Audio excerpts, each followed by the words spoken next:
Hola, ¿qué tal hermanos, hermanas? Un saludo a todos ustedes nuevamente en este canal YouTube LM Cuernavaca. Qué gusto volvernos a encontrar. Vamos a continuar con el tema del exorcismo. Vamos a entrar a la disciplina canónica de la celebración del exorcismo, que aunque ya vimos un poquito lo que es lo que se realiza dentro de un ritual de manera general, ahorita vamos a tratar de interiorizar un poquito más en ello, en esa disciplina canónica de la celebración del exorcismo y lo que compete en cada una de ellas. Y por otro lado, hermanos, les había comentado que les iba a mostrar unos libros, precisamente que son, de alguna manera, trae una serie de oraciones y que es muy diferente el exorcismo, el ritual del exorcismo, a la cuestión de una oración de liberación, que ahorita vamos a ver precisamente en ese contexto de las oraciones que les voy a compartir, bueno, los libros nada más para que los vean y y pues tengamos en cuenta que son cosas totalmente diferentes. El ritual del exorcismo se da en casos muy extraordinarios, como lo dijimos en la última transmisión, y las oraciones de liberación, pues esas las podemos hacer incluso a manera personal. Y bueno, por ahí vamos a compartir alguna cosa de esas. Vamos a encomendarnos al Señor, a pedirle a Jesús que ya estaremos pronto a celebrar su nacimiento entre nosotros, recordando ese caminar juntos en el Adviento para encontrarnos con Jesús en Belén, que no solamente es recordarlo, no solamente es traer las cosas a nuestra mente de que qué bonito es la Navidad, qué bonito el nacimiento, qué bonito esto, no, sino poner en práctica lo que es verdaderamente el nacimiento de Cristo, que es una entrega de amor y de generosidad que también nosotros tenemos que hacer en nuestra vida diaria. Pidámosle al Señor pues nos ayude en este día, nos acompañe, nos fortalezca y que su presencia permanezca siempre entre nosotros. Vamos a invocar al Señor en el nombre del Padre, del Hijo y del Espíritu Santo. Amén. El ángel del Señor anunció a María y concibió por obra del Espíritu Santo. Dios te salve María, llena eres de gracia, el Señor es contigo. Bendita eres entre todas las mujeres y bendito es el fruto de tu vientre Jesús. Santa María, Madre de Dios, ruega por nosotros pecadores, ahora y en la hora de nuestra muerte. Amén. He aquí la esclava del Señor, hágase en mí según tu palabra. Dios te salve María, llena eres de gracia, el Señor es contigo. Bendita eres entre todas las mujeres y bendito es el fruto de tu vientre Jesús. Santa María, Madre de Dios, ruega por nosotros los pecadores, ahora y en la hora de nuestra muerte. Amén. Y el Verbo se hizo carne y habitó entre nosotros. Dios te salve María, llena eres de gracia, el Señor es contigo. Bendita eres entre todas las mujeres y bendito es el fruto de tu vientre Jesús. Santa María, Madre de Dios, ruega por nosotros pecadores, ahora y en la hora de nuestra muerte. Amén. Ruega por nosotros, Santa Madre de Dios, para que seamos dignos de alcanzar las promesas de nuestro Señor Jesucristo. Amén. Oremos. Te suplicamos, Señor, que derrames tu gracia en nuestras almas, para que los que por anuncio del ángel hemos conocido la encarnación de tu Hijo Jesucristo, por su pasión y cruz seamos llevados a la gloria de su resurrección. Por el mismo Jesucristo nuestro Señor. Amén. En el nombre del Padre, del Hijo y del Espíritu Santo. Amén. Pues un gusto, hermanos, estar nuevamente con todos ustedes. Vamos entonces a continuar con la disciplina canónica de la celebración del exorcismo. ¿Qué vamos a notar de esto que les decimos? El código regula la materia en dos cánones. El primero, la exigencia de la certeza de la posesión, obtenida tras una cuidadosa y prudente investigación por parte del sacerdote y especialmente del sacerdote autorizado, como requisito previo para realizar el exorcismo. Segundo, la posibilidad de realizar los exorcismos no solo sobre los fieles y catecúmenos, sino también sobre los acatólicos y excomulgados. Acatólicos y excomulgados, ¿verdad? Entonces encontramos aquí una amplitud, porque ya decíamos en las anteriores transmisiones que el exorcismo se daba en aquellos, o se da en aquellos que no son bautizados. Entonces, como no son bautizados, se les llama acatólicos, o el otro extremo, que son los excomulgados, que sí están bautizados, que fueron excomulgados. Entonces, el primer canon es la certeza de la posesión. Es lo primero.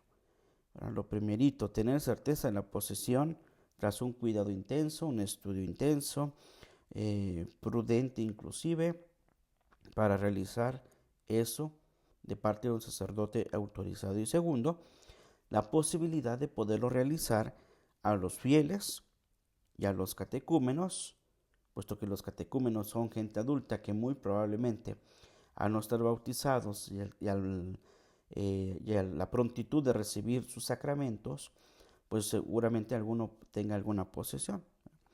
Los fieles, indudablemente, algún fiel que siendo católico dejó su libertad a que el maligno lo posesionara, entonces puede hacerse un exorcismo a los fieles. Además de que a los niños a los que van a ser recién bautizados, también se les practica el exorcismo en el bautismo. Bien, y aquí hay una amplitud también de pensar en aquellos que son acatólicos, que son inclusive de otra congregación, de otra situación, y excomulgados, que seguramente habrá uno que otro por ahí que haya pasado por algún suceso de esos. Aquí les quiero contar precisamente una anécdota también de unas personas que anduvieron deambulando por diferentes lugares, iglesias inclusive, ya hace mucho tiempo, buscando que la persona que llevan un pariente de ellos tenía precisamente algún tipo algún tipo de este tipo de posesión, ¿no?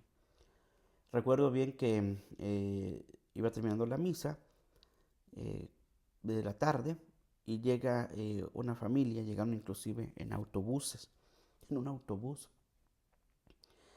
y, y empezaron a llegar a buscar al brujo blanco. Estas personas venían de fuera del estado y venían buscando a un tal brujo blanco, que les habían dicho que allí en ese lugar lo podían encontrar y que él les iba a ayudar, ¿no? Se les atendió. El padre interesado dijo, bueno, vamos a ver quién es este brujo blanco, pues se referían a su persona. Y él empezó a platicar con ellos qué cosa era la situación que pasaba. Ya le contaron la situación del joven, era un joven, que ya habían ido a diferentes iglesias, diferentes sectas, y también con diferentes brujos que les habían recomendado. Y pues que ellos no eran católicos, ellos eran, si no mal recuerdo, eran adventistas, si no mal recuerdo. Y pues nunca habían tenido ni siquiera la curiosidad de entrar a una iglesia católica, hasta que les dijeron que fueran a una iglesia en tal lugar, en tal parte, buscando a esta persona, ¿no?, que seguramente les podría ayudar. Recuerdo que el padre pues primero sorprendió por ver un autobús, bajó mucha gente, bajaron al muchacho, y el padre les dijo, pues este no es un evento o un show, ¿verdad? No es algo que nada más por venir se vaya a curar. Y les dijo, este es un proceso en el cual tiene que primero adherirse a la iglesia católica. Segundo, profesar la fe. Tercero, por recibir los sacramentos. Cuarto, venerar, porque una de las cosas que no hacen los hermanos separados es venerar y honrar a la Virgen María. Y les dijo, venerar a la Madre de Dios. Y les empezó a dar pues una serie yo le llamé en aquel momento catequesis, porque se sentó con ellos a platicar y les empezó a explicar la situación. Y ahí estaba el muchacho, sentado, lo tenían agarrado entre varias personas, pero todos sentados. Y después de que les explicó, tardó un ratito ahí el padre y terminó diciéndoles, y bueno, si ustedes se comprometen a recibir todo esto, a tratar de encontrarse en el camino católico, pues adelante. Y que iba a hablar con el muchacho, iba a orar por el muchacho, sin necesidad de que dijeran en ese momento si se aceptaban la fe católica o no, ¿verdad?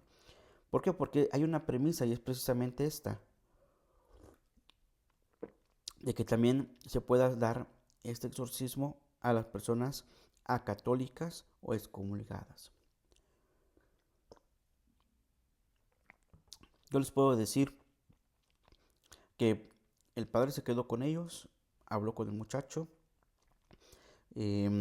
oró por él y después se fueron. Al poco rato, volvieron a venir, ya no en autobús, ya con la persona, ya con la familia más reducida y con el muchacho totalmente cambiado, ¿no? El padre habló con el muchacho, no hubo yo recuerdo que no hubo, en ese rato que yo estuve ahí, mientras lo hablaba con él en privado, porque tenía un lugar donde podría platicar en privado, platicó con él, quién sabe qué tanto habrá platicado con él. El chiste es que no sucedió absolutamente nada, no hubo ningún movimiento de su cuerpo, no se vio nada, pues que nosotros dijéramos, ya está pasando algo. No, más bien el padre oró por él y pues se fueron, les dio sus recomendaciones, lo que tenían que hacer, lo que pensaran, lo que les había comentado y después regresar. Y efectivamente, después de un rato, regresan estos muchachos, esta familia con ese muchacho, y se hace bautizar, ¿verdad?, en la iglesia católica. Y fue, digamos, un evento muy, muy padre, muy bonito, puesto que estos que venían de otra iglesia, que han pasado por muchas iglesias, muchos brujos y no les habían ayudado nada, habían encontrado la sanidad en la iglesia católica sin necesidad de un exorcismo, ¿verdad?, solo con la oración. Entonces, hay posibilidad también de poder hacer ese exorcismo a los que son acatólicos o excomulgados, no solo a los que son fieles y catecúmenos, sino también a quienes de alguna manera pues son de otra denominación o que no creen en la iglesia o no creen en Dios, pues, y pues se han metido en estas situaciones. Bien, el canon 1172 constituye el derecho litúrgico que hay que observar para la celebración del exorcismo. El canon 1172. ¿Verdad? Bien, primero el ministerio del exorcismo. Perdón, el ministro del exorcismo. Como hemos observado, la celebración del exorcismo está directamente vinculada por razones prácticas a las competencias del ordinario del lugar, es decir, al obispo, ya que éste debe conceder licencia a un sacerdote para realizarlo, verificando antes su idoneidad. La norma se ha restringido en relación en el código precedente, ya que ahí la competencia era del ordinario, por lo que estaban incluidos en ese concepto determinados superiores religiosos, mientras que ahora pasa a ser competencia del ordinario del lugar, que excluye a los superiores religiosos que son ordinarios a tenor del canon 134. Por tanto, los superiores y los sacerdotes religiosos deberán pedir licencia al ordinario del lugar para poder realizar un exorcismo, aunque el sujeto que va a ser exorcizado sea un miembro del propio instituto. ¿Qué significa esto que les acabo de decir? Aparentemente no tiene nada, simplemente es el ordinario lugar que es el obispo, por idoneidad elige un sacerdote para el cargo de exorcista. Pero se dice, según este texto, que antes también el superior de un instituto religioso, ¿verdad? Podían elegir a uno, aún a caso de que hubiera un ordinario. Hoy en día ya no es así. Hoy en día el obispo diocesano, el ordinario lugar, elige por idoneidad y también por consenso de su consejo presbiteral y de su colegio de consultores, quién es apto para este cargo, ¿no? Entonces eligen. Y ahora también, si alguien del instituto, de un instituto superior religioso, puede ser cualquier grupo religioso, no sé, agustinos, dominicos, benedictinos o demás, y ellos tienen también o ven en alguno de sus miembros ese ministerio o ese ministerio, se lo dicen, se lo comunican al obispo y el obispo debe dar autorización, e idoneidad para la persona. De tal manera que aquí en nuestra diócesis sucedió de esa manera, ¿no? Entonces hay dos sacerdotes encargados de esta pastoral de la sanidad, del exorcista de la diócesis, y también un monje benedictino, ¿verdad? Teniendo como sede el mismo lugar, el monasterio benedictino, con una capilla que acaban de inaugurar precisamente para la realización de esos actos. Y por otro lado, los párrocos que fueron nombrados en su misma parroquia pueden realizar esos exorcismos. Bien, yo les puedo decir que hasta el día de hoy, con los padres que tienen contacto con estos dos, ninguno ha referido tener algún acto de estos, ¿no? Si ha habido oración de liberación, si ha habido oración de sanación y demás, confesiones muy profundas, inclusive de la gente, pero no ha habido digamos, por testimonio de ellos, un acontecimiento que digan, ya, ya me tocó un exorcismo, ¿no? Lo que sí nos han comentado es que cuando valoran a una persona, les van dando como un seguimiento hasta poder determinar cuál es su situación. Y en alguna ocasión, platicando con uno de esos padres, nos decía que ha llevado procesos hasta de un año de personas que tienen un problema, eh, pues ya es un problema psicológico, psiquiátrico, pues que él les da seguimiento, puesto que pues necesitan de esa ayuda, ¿no? No solamente psicológica o psiquiátrica, sino también ayuda espiritual. Entonces les dan seguimiento y parece haber una sanación, digamos, integral de la persona, ¿verdad? Hasta ahí podríamos decir que eso mismo que me han contado ellos, eso mismo me ha pasado en las circunstancias que les he comentado, en estas historias que les he comentado, que así han sucedido. O sea, realmente una posesión como tal, eh, podría decirles que tal vez una nada más ha sido la que más ha impactado, y que la que ya les conté de esta persona que hasta se había tirado y se había alzado inclusive en levitar, ¿no? Pero de ahí en fuera, casi todas han sido oraciones de sanidad, oraciones de sanación. Entonces, de alguna manera, pues ahí están presentes, y este canon, que les digo, este primer canon, canon 134, pues simplemente es eso, ¿no? El obispo ordinario elige un sacerdote idóneo para ejercer este ministerio, y si hay algún superior, tienen que dar aviso a la autoridad correspondiente, es decir, al ordinario del lugar, para que también se dé esa autorización.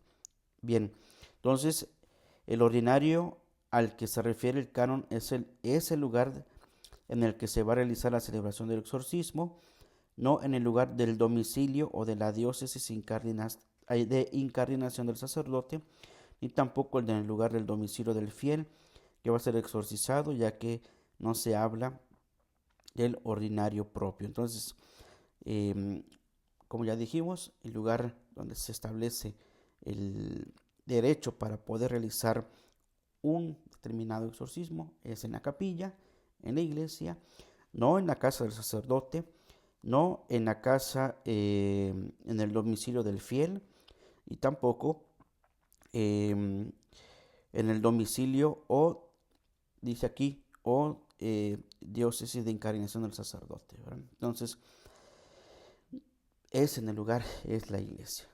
Ahí es donde se realiza el ritual. Bien, otros aspectos que podríamos tener aquí es la intención del ritual. La intención del ritual es subrayar la responsabilidad personal del obispo diocesano sobre los exorcismos que se celebren en su diócesis, responsabilidad que no se limita a la concesión de la licencia, sino que continúa durante toda la actividad del sacerdote exorcista, como lo indica el ritual, al afirmar que éste debe actuar bajo la guía del obispo diocesano. Y ese es un punto muy importante porque el obispo, los obispos eligen según la idoneidad a los sacerdotes para un cargo en la iglesia, cualquier cargo, desde los más los que tenemos, ¿no? Comisiones y dimensiones. El comisionado, ¿no? El comisionado de la pastoral profética. Y de la pastoral profética se desglosan las dimensiones: la Biblia, el catecismo, catecúmenos, no sé, infinidad, ¿no? Entonces el obispo elige un encargado de una comisión de pastoral profética, el padre fulano de tal, ¿no?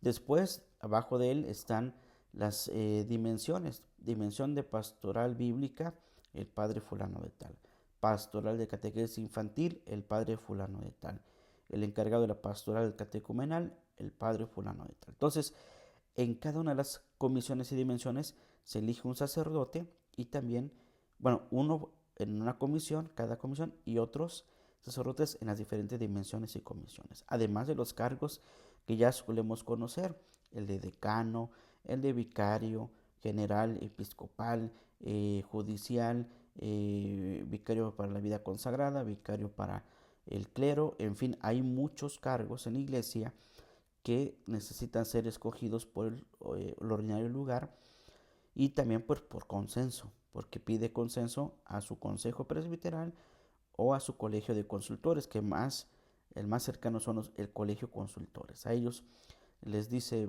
tengo esta propuesta, ustedes cómo ven, o qué propuesta ustedes me pueden dar para este puesto, este cargo, este trabajo que se está pidiendo en la iglesia. Y así se realiza. Y es por un tiempo que lo puede determinar: 3 años, 4 años, 5 años, 6 años, como él lo quiera, ¿verdad? Entonces, los exorcistas que son elegidos, en este caso para este ministerio, también tienen un tiempo, un periodo. Les puede decir: mira, vas a trabajar en esto durante 6 años, 6 años. Al cabo de los 6 años, el obispo puede volverle a pedir que siga con ese ministerio, o puede pedirle a otro sacerdote. En ese momento, si el obispo dice: hasta aquí has dejado este ministerio, mira, te voy a pedir otro cargo, te voy a pedir otro trabajo, o te voy a pedir que ya solo te encargues de tu parroquia, lo que él decida. Eso antes, con el consenso. Si él te dice: pues hasta aquí quedó, hasta ahí nosotros dejamos de hacer, por autoridad episcopal, encargado de la pastoral de la sanidad, ¿no? Dejo de ser el exorcista de la diócesis. Pero el ritual dice que aún a pesar de que ya no tienes ese cargo, que ha pasado a otro, tú puedes seguir ejerciendo este ministerio a reserva de el ordinario del lugar. ¿Qué significa?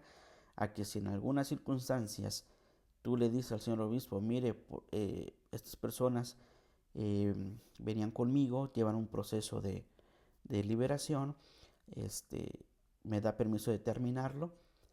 Obviamente el obispo te va a decir que sí, o te va a decir: envíalo con el nuevo encargado, ¿verdad? Pero el ministerio de exorcista no se acaba con el término administrativo, digamos, ¿no? Con un término administrativo, con un término judicial que diga: ¿sabes qué? Hasta aquí ya acabaste. Lo que sí puede suceder en otras pastorales, por ejemplo, si yo soy el encargado de la pastoral profética y ya llevo 6 años, y el obispo me dice: mira, ya vas a dejar de ser el comisionado y te voy a encargar ahora que seas vicario general o vicario de la zona de una vicaría.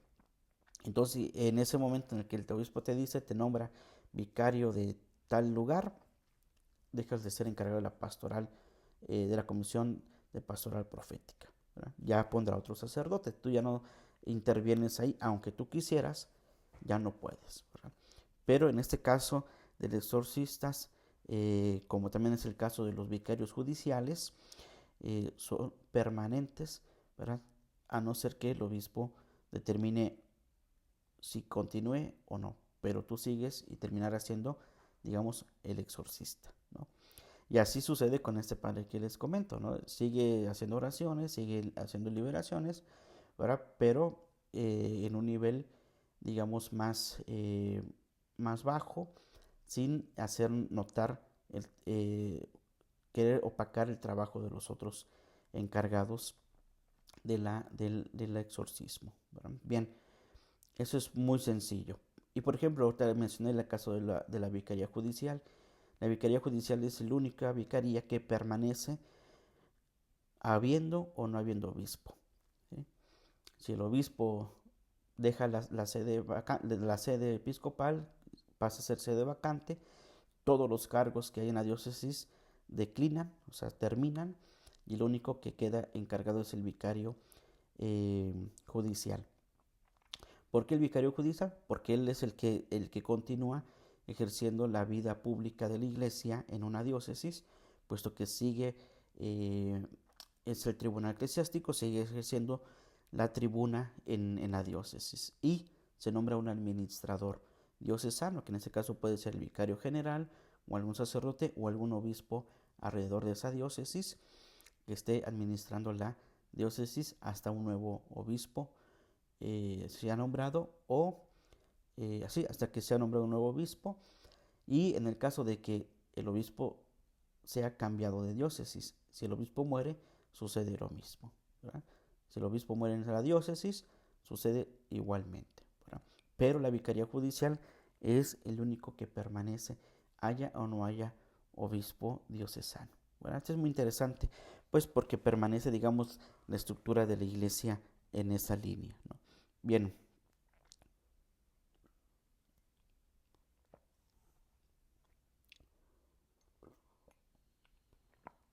ahora, la licencia debe ser peculiar y expresa, por lo que no basta con la licencia tácita o presunta. ¿Qué significa? La licencia debe ser peculiar y expresa, debe ser por medio de un documento. El obispo no te puede decir así abiertamente, mandarte traer y decir, sabes que tú eres encargado de los exorcismos en la diócesis y ya vete. No, aparte de que te lo dice él personalmente o el vicario general, tiene la responsabilidad del obispo de darte un documento, un certificado, ¿verdad? Que le llamamos nombramiento para ese tipo de trabajo, ¿verdad? No solamente necesita la licencia, que es tenemos nosotros algo que se llama licencia ministerial, sino también el documento que avale ese trabajo, ¿verdad? Bien, por otra parte, la necesidad de la licencia, según el canon 1172, parágrafo 1, está en relación con los exorcismos sobre los posesos.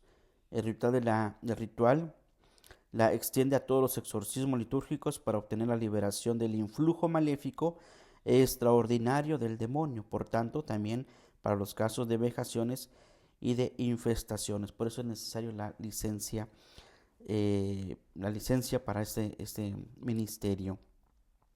Para el rito del exorcismo mayor, que es por excelencia el exorcismo, se especifica explícitamente en el número 3 de la prenotanda.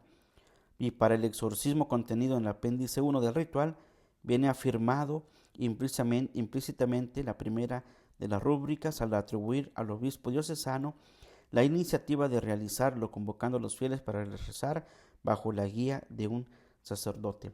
Esto significa, lo que les estoy diciendo significa que también si en algún caso el obispo diocesano tuviera, hagan de cuenta que, vamos a poner un caso extremo, ¿no?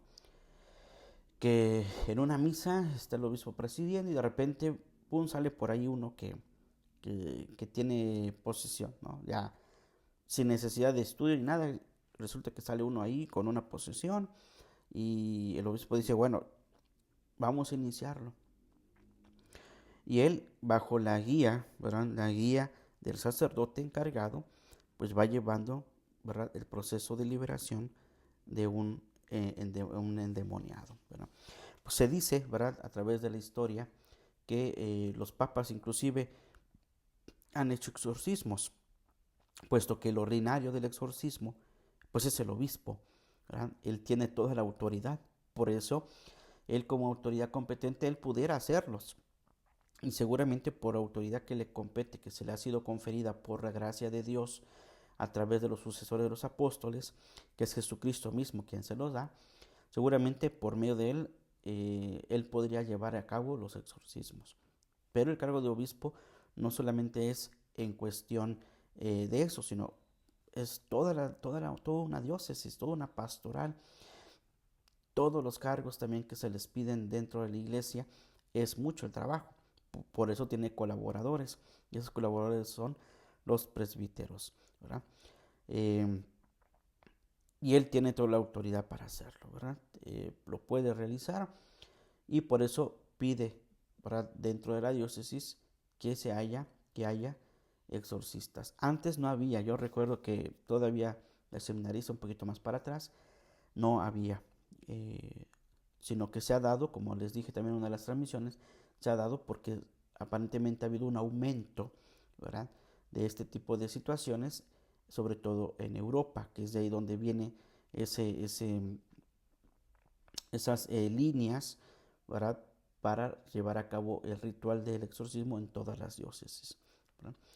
¿Y por qué se dice que ha aumentado? Ha aumentado por las diferentes circunstancias en las que vivimos, ¿verdad? En este mundo en el que se va desinflando, digamos, la vida espiritual por la vida de libertinaje, pues obviamente quienes se van alejando de la iglesia, se van alejando de Dios y entran en estos síntomas, según estas enfermedades, y necesitan regresar a la iglesia. Por eso hay todo ese tipo de cosas y ese aumento, digamos, ese aumento de enfermedades, podríamos llamarle así, de enfermedades que tienen que ser estudiadas para determinar si es un caso de posesión demoníaca o un caso de psicológico o médico, tal vez tengan alguna enfermedad crónica o alguna enfermedad o alguna cuestión psiquiátrica. Entonces, como ha ido un aumento en eso, pues es necesario abrir esos espacios también para la sanidad, ¿verdad? Entonces el obispo es el que tiene pues toda esa autoridad para hacerlo, ¿verdad? Y obviamente pues lo deja a quienes lo pueden realizar según el parecer de quienes le dan el consejo, quienes le ayudan al obispo a discernir quién podría ser un buen exorcista en la diócesis. Bien, y obviamente las cualidades e idoneidad que el ordinario del lugar debe verificar antes de conceder licencia aparecen especificadas en el canon 1172, que dice, fíjense cuáles son las cualidades precisamente para un sacerdote que sea idóneo. Bueno, primero, debe ser un presbítero piadoso. Segundo, docto, es decir, que conozca, que tenga conocimiento, prudente y con integridad de vida. Si en alguno de esos aspectos algún sacerdote no lo tiene y que los mismos hermanos sacerdotes le digan al obispo, es que él puede ser, pero por ahí tiene alguna cuestión de que no es muy piadoso o no es muy docto o no es muy prudente o no tiene una buena integridad de vida, entonces pues no pasa, ¿no? ¿Verdad? Aunque todos tengan el consenso y seguramente habrá una oportunidad de darle, ¿verdad?, para que él pueda ejercer ese ministerio y si no, definitivamente pues no se le puede dar, ¿no? Bien, esta es una exigencia que aparece en el ritual también, y que es oportuno que el sacerdote exorcista permanezca en esa línea, ¿verdad?, sin desviarse. Este es su camino, es su ministerio, ¿verdad? Eso es muy interesante. Y ahora imagínense, los que conocen a los sacerdotes encargados de esta dimensión, eh, a la gente los valora también. Hay gente que dice es que este padre es bueno, este padre es malo, pero el obispo, el ordinario, es quien los elige según esta idoneidad, estas cualidades, y lo pone al frente de esta comisión. Bien, ahora el discernimiento previo.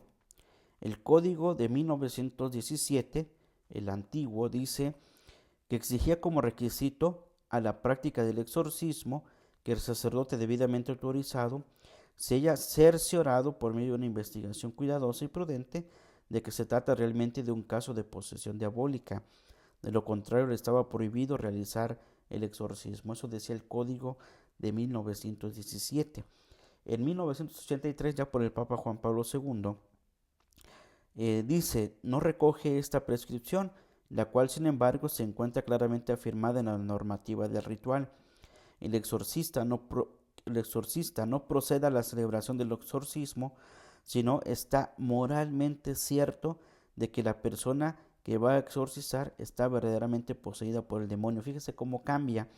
El código del 17 dice que tiene que ser una debida investigación, ¿verdad? Una debida, perdón, debe de tener una autorización en la que se haya cerciorado por medio de una investigación que se trata de una deposición demoníaca. Y en este caso, en el caso de 1983, es la cuestión moral, si es verdaderamente un exorcismo en el aspecto moral.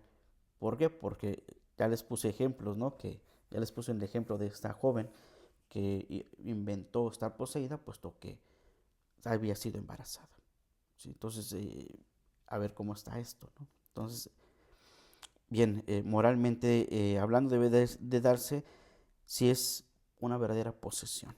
Bien, y en la revisión del ritual del año de 1990 fue enviado un texto a los presidentes de las conferencias episcopales para que fuera experimentado por los exorcistas y valorado por el episcopado en su redacción definitiva. ¿Qué dice? Los exorcistas, al expresar su opinión sobre el nuevo texto, pedían que no se exija una certeza de la presencia del demonio para practicar el exorcismo. La razón de esta petición está en el hecho de que, según su experiencia, el exorcismo tiene valor diagnóstico, ya que es durante la celebración del mismo y no antes, cuando se manifiestan los signos más claros de posesión. ¿Verdad? Es lo que en una revisión de 1990, los exorcistas que ya llevaban esa experiencia, eso decían que una posesión verdadera se da en el momento de la celebración. ¿Verdad? Y les voy a contar aquí algo que no, que en una celebración, en una misa, estábamos en la misa, y de repente por allí, hasta atrás, empezó una joven, igual, a gritar, a hacer, sacudirse y todo. ¿Verdad? Yo seguí la misa normal. Se espantó algunas personas por ahí, algunas se alejaron, ¿verdad? Y yo le dije al sacristán que estaba ahí, le digo, mira, dile a esas personas, pues que saquen a la muchacha, que nos esperen tontito ahí afuera. Pues ya casi estamos en la consagración, o sea, que se salgan y ahorita platico con esas personas, ¿no? El sacristán me acuerdo que me dijo, no, porque tengo miedo, ¿no? Le digo, no, pues ahora vas a ir a ver, ¿no? Y sí, con todo y su miedo la sacaron a la muchacha. Yo le dije, mira, ahora tráete por lo que vi, lo que alcancé a percibir y ver desde donde estaba, es que la muchacha viene enferma. Eso fue lo primero que se me vino a la mente. Está enfermita, seguramente tiene algún dolor físico. Le digo, tráete el libro de la unción de enfermos y el óleo. Le voy a hacer la unción de enfermos. Terminé la misa, estuve echando agua bendita, la gente se fue yendo y esta muchacha volvió a empezar a hacer así y se retorció y todo, ¿no? Entonces yo agarré, ¿verdad? Con mi dedito el aceite, lo toqué el aceite, el óleo de los enfermos, que está consagrado por el obispo, ¿verdad? El Espíritu Santo, en la plenitud del obispo. Toco el así, ella ni vio ni nada, ni vieron que traía yo en la mano ya el óleo, lo toqué con mi dedo y se lo puse aquí en la frente, ¿verdad? Y mi pensamiento fue, si al tocarla, ¿verdad?, el aceite, ¿verdad?, este signo de la presencia de Dios, el óleo de los enfermos, si ella tiene alguna reacción, entonces sí hay que llevarla con un sacerdote encargado de esas cuestiones. Ahí ya les voy a decir a esas personas que lo lleven con fulano de tal, ¿no? O sea, mi pensamiento ya estaba en ver a un padre, ¿no?, puesto que yo no lo podía hacer. Y eso hay que tenerlo presente. No cualquier sacerdote puede hacerlo, ¿verdad? Y como les digo, también hay sacerdotes escépticos, ¿verdad? Bien, entonces yo dije, vamos a ver, la toqué y pues no hubo reacción de nada, ¿no? No hubo reacción, le hice la señal de la cruz, y nada, estaba la muchacha sentada. Y lo único que le dije fue, mira, ya te hice oración, ya te puse el óleo de los enfermos y pues no tienes ninguna reacción maléfica, no tienes reacción diabólica, puesto que según aquí, lo que les estoy diciendo de este documento, según se informa, los exorcistas daban su opinión en que no era necesario un diagnóstico ni que se fuera a llevar a un médico, sino que en el momento de la celebración, en ese momento, si esa persona tiene una situación de estas, en ese momento se debe de realizar el exorcismo. En este caso, similar a este que les digo, yo hice lo mismo que dice, y mi pensamiento se fue a dos lugares. Uno, en la reacción. Segundo, en buscar. Si tiene reacción, se busca al sacerdote, se le lleva a la muchacha al sacerdote para que él la valore, ¿no? Bien, pero ya estábamos ahí, la muchacha estaba sentada y yo veía su estómago muy inflado, ¿sí?, muy inflado, así, y eso le hacía que se moviera. Yo me acuerdo bien que se movía y como le tenían agarradas las manos, yo le dije, suéltenla, y siéntate, hija, le digo, siéntate, y le puse la mano en su estómago, le digo, ¿te duele aquí? ¿Te duele? Sí, dice, me duele muchísimo. Le digo, ¿qué parte te duele? Entonces ya me empezó a señalar parte del estómago y todo eso. Le digo, miren, una de dos, o la muchacha está enferma, tiene un problema psicológico, puesto que no tuvo reacción al óleo de los enfermos, está muy tranquila, está como si nada. Segundo, tiene algún problema dentro de su organismo, tal vez tenga dolores porque tiene apendicitis o colitis o alguna cuestión de estas, ¿verdad? Y a ella le duele bastante. Entonces, yo les invito a que vayan con un doctor. Y aquí hay doctores cercas, les señalé donde hay un doctor que la valórenla ahí y se vuelven a venir acá. Ahora, si ahí el doctor le dice, no, no es nada, no tiene nada, vengan otra vez aquí y ya yo los determino ya con un padre para que les ayude. Y fíjense que fue curioso porque se fueron y pasaron como 2 días, 3 días, llegaron los familiares a decirme, padre, nuestra pariente lo que tenía era problemas del colon, ¿no? Ya se desinflamó, ya pudo hacer sus necesidades y todo ese dolor, todo eso, pues nosotros creímos, ¿verdad? Cayeron en la superstición de que era un demonio, ¿verdad? Y del dolor de la muchacha, pues se tiraba del dolor. Y yo les dije, miren, yo pasé por algo similar también porque a mí me dolía mi estómago y demás. Y pues no pensé yo que tuviera un problema de posesión demoníaca ni nada. Pero así como reaccionaba la muchacha, así reaccionaba yo. Me tumbaba, me doblaba de dolor. Y eso era precisamente porque tenía apendicitis, ¿no? Entonces, es algo similar. Digo, es cuestión nada más a veces de ver y de ver cómo está la situación de la persona, ¿verdad? Y ya al muchacho ese le dije, mira, ni pasó nada y tú con el miedo, ¿no? O sea, no pasa a veces tal cual como uno piensa, ¿no? Bien, pero eso es lo que alegaban, ¿verdad? En 1990 algunos exorcistas que exigían pues la certeza moral, que se corriera el riesgo de excluir todo exorcismo, pues prácticamente nunca se tiene la certeza de la presencia del demonio antes del exorcismo. Bien, esa es la segunda parte. La primera parte dice pues que algunos exorcistas daban su opinión de que pedían que no se exigiera una certeza de la presencia del demonio, sino practicar el exorcismo en ese momento, ¿verdad? Y después dice, cuando se manifestaban los signos más claros de posesión.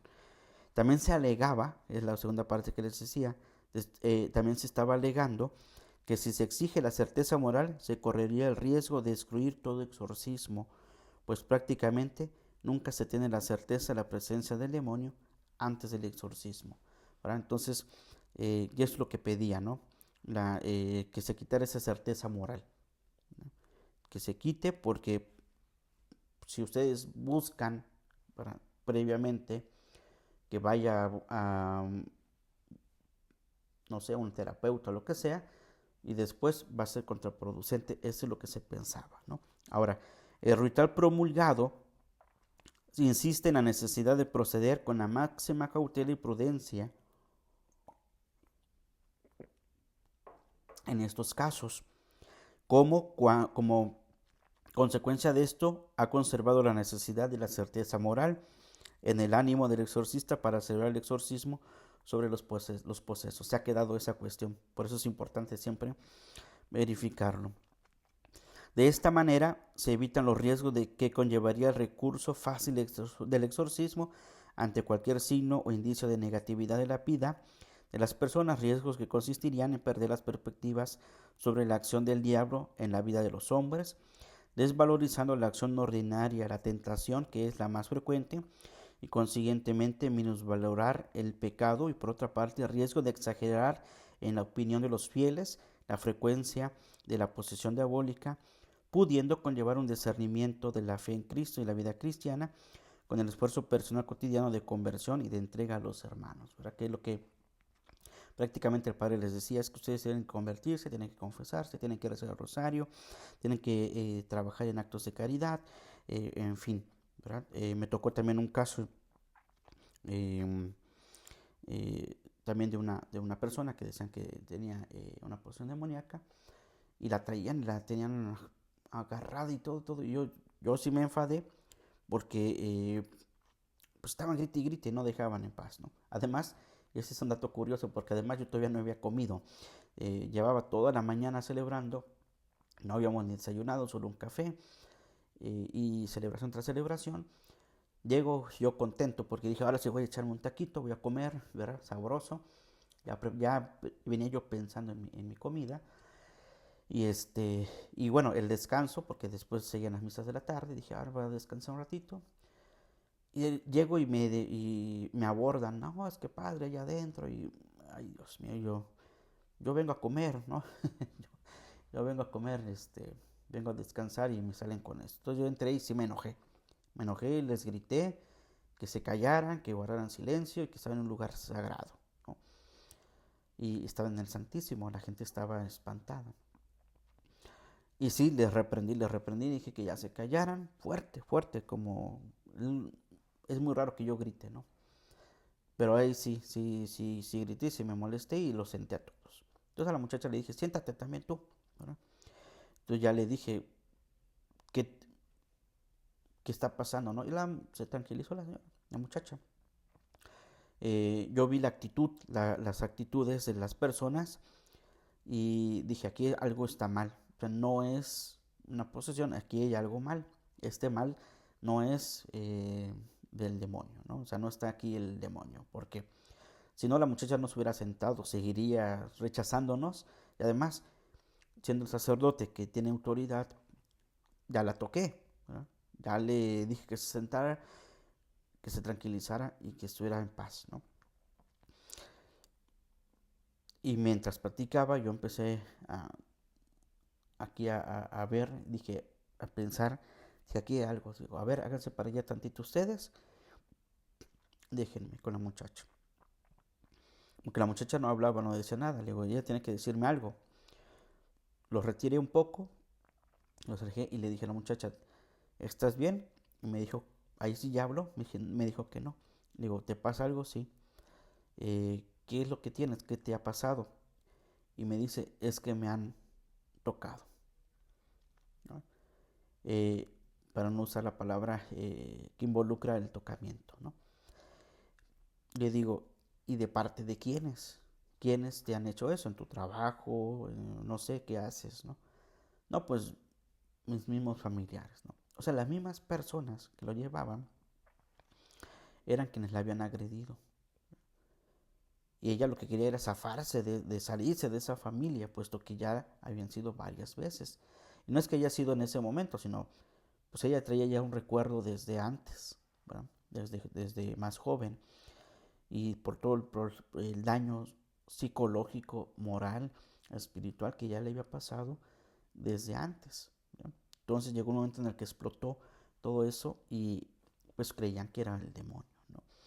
Pero no, o sea, había sido una cuestión de agresión, tocamientos, y pues ella tuvo que reaccionar de esa manera para poderse eh, liberar de esa familia, ¿no?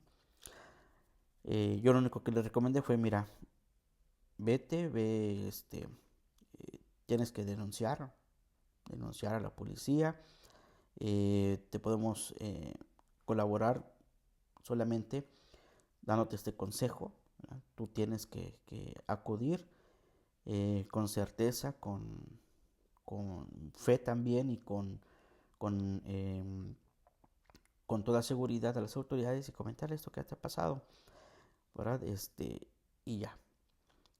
Y si tú también tienes fuerza también y puedes decirle, sabes que a tu familia saben que yo no quiero saber nada de ustedes, eh, me han hecho mucho daño y hasta aquí vamos a dejar esta parte y pues solo los trato pues como en familia y un poquito distantes, ¿no? Si quieres un poco de distancia y después buscas el momento para poder platicar con ellos y tratar de arreglar ese asunto como tú quieras, ¿no? Entonces, tú puedes hacer muchas cosas, ¿no?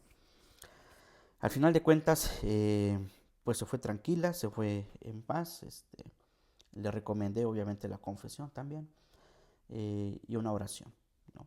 Yo le hice oración, después me dijo, voy a pensar mi confesión, haz un buen examen de conciencia y después vienes, ¿no?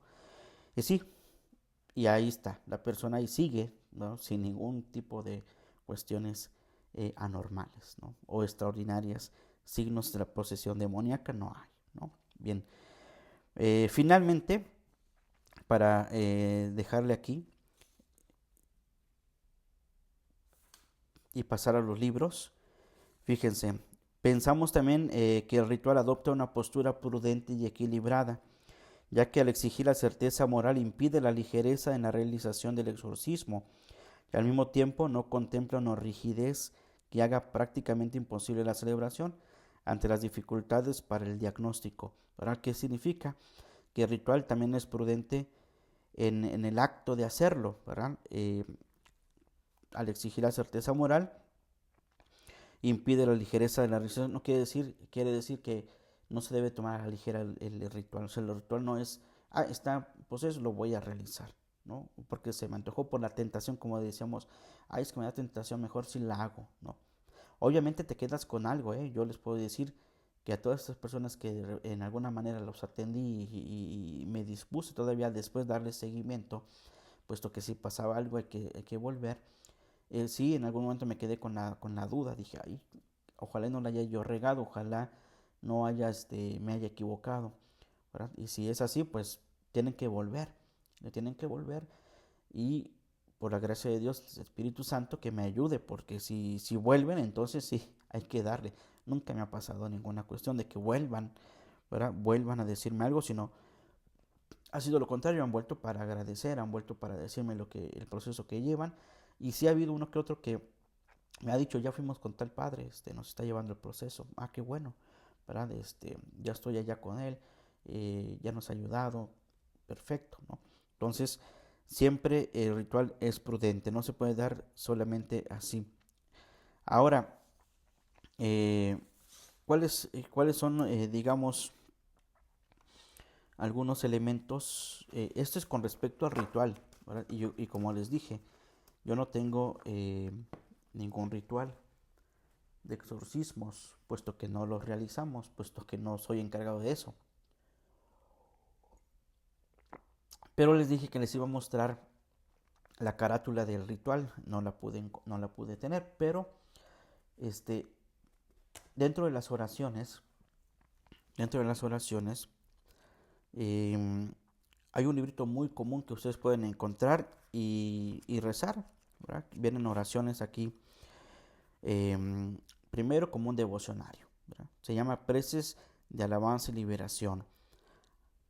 Viene de la siguiente manera: hacer la señal de la cruz, humillarse delante de Dios, invocar a la Santísima Virgen, la meditación y memoria de la pasión, la novena al Sagrado Corazón de Jesús, novena al Inmaculado Corazón de María, entronización de la imagen de los Sagrados Corazones de Jesús y de María en los hogares, la hora santa, estación mayor al Santísimo Sacramento, Rosario a María Santísima, invocar a San José, corona de la misericordia, rezar el trisagio, invocar a los ángeles y alabanzas de desagravio. Y bueno, y al final viene la fórmula para administrar el bautismo de un laico, ¿verdad? Cuando el momento lo pide, ¿verdad? Este es el preces de liberación, de alabanza y liberación. Es muy sencillo, es muy delgadito, chiquito, y yo a veces lo uso para la hora santa o para alguna oración, ¿verdad? Realmente no eh, hay un ritual precisamente para dar la bendición con el Santísimo, aquí también lo está ahí, ¿verdad? Pero hay además otras oraciones, pero yo suelo usar el ritual de comunión, que es un ritual para dar la bendición con el Santísimo y para las celebraciones que tengan que ver con la Eucaristía, ¿verdad? Y este librito pues es de bolsillo, digamos, lo puede uno llevar a cualquier lado. Bien, y después hay otro, un librito que por ahí vi y se lo pedí a un padre prestado y se llama Invocando el poder de la sangre de Jesús, oraciones a la preciosa sangre de Maisa Castro ORG. Ven y vienen algunas oraciones aquí, todas son en torno a la preciosa sangre de Cristo, ¿verdad? Y por ejemplo, ya hacia el final vienen algunas invocaciones: oración por los agonizantes, el Via Crucis de la preciosísima sangre, en fin, todo eso tiene que ver con la preciosa sangre. Seguramente va a haber muchos otros libros más. Uno que conocí y que siempre me ha acompañado, ya de hecho está muy sucio, eh, porque de aquí he compartido algunas oraciones, se llama Oraciones de Poder, ¿verdad? Este tiene la 7ª edición, me imagino que si se sigue editando ya de ir en alguna edición más actual, porque este lo tengo desde 1992, que fue eh, la última revisión fue en el 92. Yo no lo tengo desde el 92, lo tengo un poquito más, ¿no? Más adelante, pero trae la fecha más próxima que tengo aquí es de 1992, ¿ya? Y aquí vienen oraciones de todos los días, oraciones de arrepentimiento, oraciones de renuncia y autoridad en el nombre de Jesús, oraciones de cura, oraciones de alabanza, oraciones al Espíritu Santo, oraciones a Nuestra Señora, oraciones por la familia, oraciones diversas, oraciones a los ángeles, oraciones del rosario, letanías y via crucis. Por ejemplo, aquí viene dentro de las oraciones de renuncia y autoridad en el nombre de Jesús, las armas en la lucha contra el maligno, el exorcismo, oraciones de autoridad en nombre de Jesús, pequeño exorcismo, oración para liberarse de una maldición, en fin, ¿verdad? Bien, no lo uso casi siempre, o sea, en algunos momentos. Y otro, que es Oraciones de Poder 2, segundo tomo. Este tiene como fecha, esta es la 67 edición y la última con fecha tiene de 1998. ¿Verdad?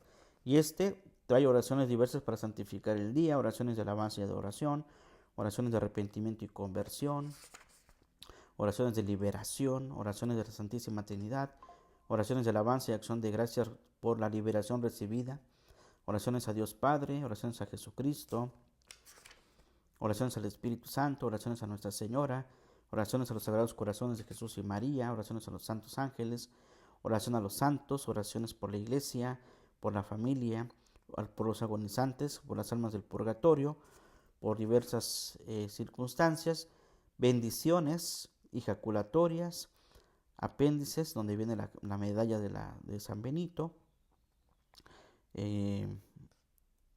letanías de San Benito Abad, patrón de los exorcistas. Bien. Y está el ritual de bendición. Les voy a presentar después el bendicional, ahí donde vienen todas las oraciones que hace la iglesia propiamente para la bendición de todos los objetos, y la portada de el ritual de enfermos. Lo voy a imprimir por lo menos para que lo tengan visto aquí. Y yo hace tiempo encontré ese librito que se llama Oraciones y Devociones. En este librito, muy bonito, de hecho trae de dorado, trae oraciones que este es el más católico de todos los católicos, puesto que es estos libritos antes se hacían chiquititos. No sé si alcanzaron a ver unos que eran chiquititos, yo creo que medían, no sé, 10 centímetros o menos, por unos 4 o 3 centímetros de ancho. Y vienen diferentes oraciones y que este funciona inclusive para las bendiciones de objetos y demás, ¿verdad? El índice dice la vida de un cristiano, es decir, lo que un cristiano debe de hacer, ¿verdad? La llamada a la santidad, el plan de vida, etcétera, ¿no? La doctrina sobre el matrimonio, los 10 mandamientos, algunas catequesis muy sencillas, oraciones de siempre, el Padre Nuestro, la Ave María, el ángel de la guarda, para dar gracias a Dios, en fin. Oraciones del mediodía, el Ángelus, el Regina Coeli durante el tiempo pascual, las oraciones de la noche, examen de la noche, examen de conciencia, el Salmo 50, el yo pecador, la liturgia de las horas, prepararse para la Santa Misa, oraciones de preparación para la Santa Misa. Trae también el ordinario de la misa, cómo seguir la misa. No es un misal, pero aquí te indica cómo va siguiendo la misa. La acción de gracias después de la misa, ¿sí? La comunión fuera de la misa, ¿sí? La comunión de los enfermos, el rito de la comunión de los enfermos, por ejemplo, quien va a visitar a un enfermo aquí lleva ya su ritualito de visita a enfermos. Adoración eucarística, ¿verdad? Trae todo lo que es la adoración, la confesión sacramental, devociones a la Santísima Trinidad, a nuestro Señor Jesucristo, al Espíritu Santo, devociones a la Santísima Virgen, el Santo Rosario, el Salve Reina de los Cielos, devociones de mayo, lecturas marianas para el mes de mayo, devociones a San José, oraciones diversas, devociones a la hora de la muerte, oraciones por los difuntos, bendiciones, y aquí está, digamos, muy breve, pero el bendicional trae más. Bendición del agua, de la corona del viento, del Belén, árbol de Navidad. Por ejemplo, todas estas bendiciones tuvieron que habernos hecho en estos días, ¿verdad? La corona de Adviento, el Belén, quiere decir sus imágenes para poner su nacimiento. El árbol de Navidad también recibe una bendición. Para emprender un viaje, la bendición de los rosarios, bendición para la mujer antes del parto y después del parto. Después vienen sacramentos en peligro de muerte, ¿verdad? Como el bautismo, la confirmación, la absolución sacramental, la absolución de censuras, unción de enfermos, bendición apostólica para el momento de la muerte, ¿verdad? Ya cuando la persona está en el lecho de muerte. Y un índice analítico, ¿verdad? Este es, digamos, el más católico de los católicos, porque este lo podemos llevar inclusive en el bolsillo, nuestro librito, y para ir rezando inclusive en el camino. Y pues viene tanto en latín como en español. ¿Sí? Muy interesante. Le voy más a este que a los otros libritos, puesto que yo no lo conocía hasta hace unos un par de años, un año, ¿no? Bien, pues bueno, hasta aquí le vamos a dejar, hermanos. Gracias por su paciencia y presencia. Vamos a terminar con la oración para pedir la pronta beatificación del siervo de Dios, Fran Duf. Dios Padre nuestro, tú iluminaste a tu siervo Fran Duf con un conocimiento profundo del misterio de tu iglesia como cuerpo de Cristo y lugar que ocupa María, la Madre de Jesús, en este misterio, en su inmenso deseo de compartir ese conocimiento con los demás. y en filial dependencia de María, él formó su legión para que fuera un signo de su amor de madre para con la humanidad, y un medio de enrolar a todos sus hijos en la obra evangelizadora de la Iglesia.